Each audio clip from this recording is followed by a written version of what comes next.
was a hot day in the middle of an Egyptian summer. The desert swirled around me as the rays of sun warmed my hat and skin.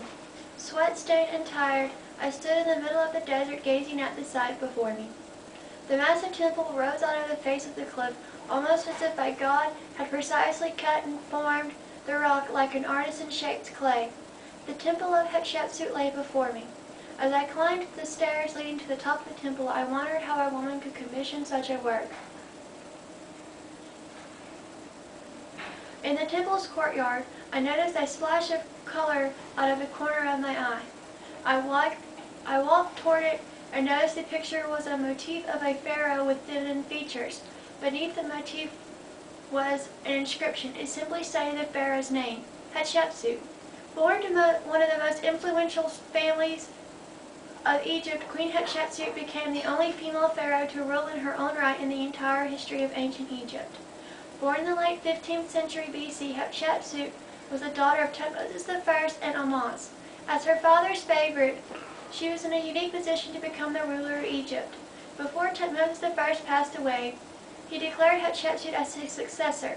To prevent a revolt of the Egyptian people under a feeble ruler, Thutmose I married Hatshepsut to Thutmose II, his son from a lesser wife. After the death of Thutmose I, Thutmose II ascended the throne to rule Egypt with Hatshepsut as his queen. For the few years of his reign, Hatshepsut seems to have held the reins of the kingdom. Thutmose II died after ruling for 4 years. His successor became his son, the young Thutmose III.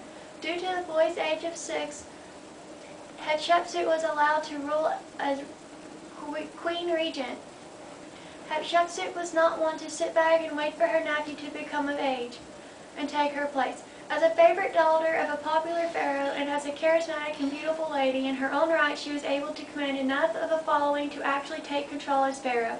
She ruled for about 15 years until her death in 1458 BC and left behind more monuments and works of art than any other Egyptian queen to come.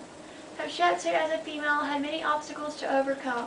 There was always a threat of revolt, especially as her nephew came of age.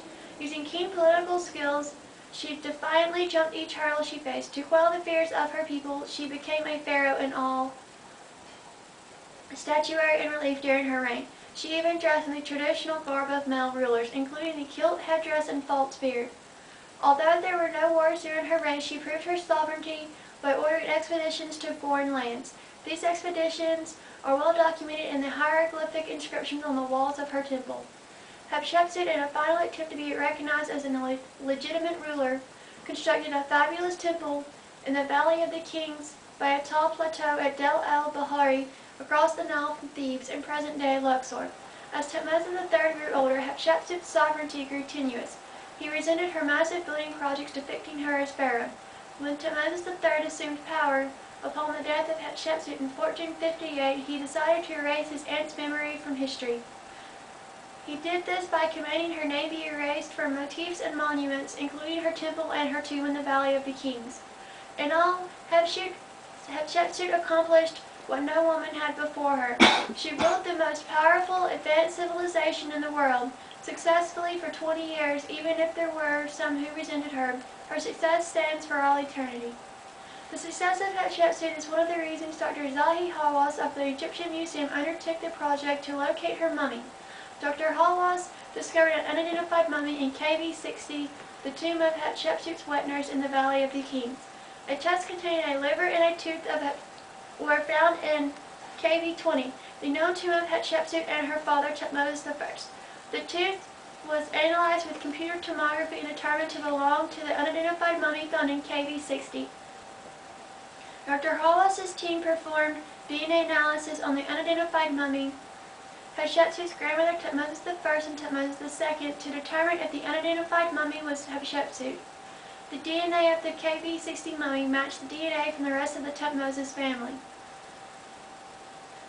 The mummy of Hatshepsut is now officially recognized as the mummy from KV 60. Hatshepsut now rests with her family in the Royal Mummy Room in the Egyptian Museum in Cairo. Hatshepsut's story is one that has interested scholars and tourists alike.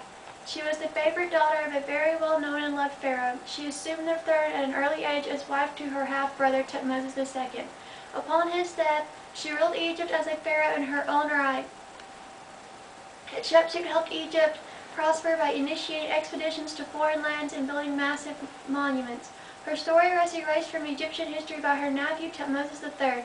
The recent archaeological efforts have re-established her as the greatest female pharaoh to rule Egypt.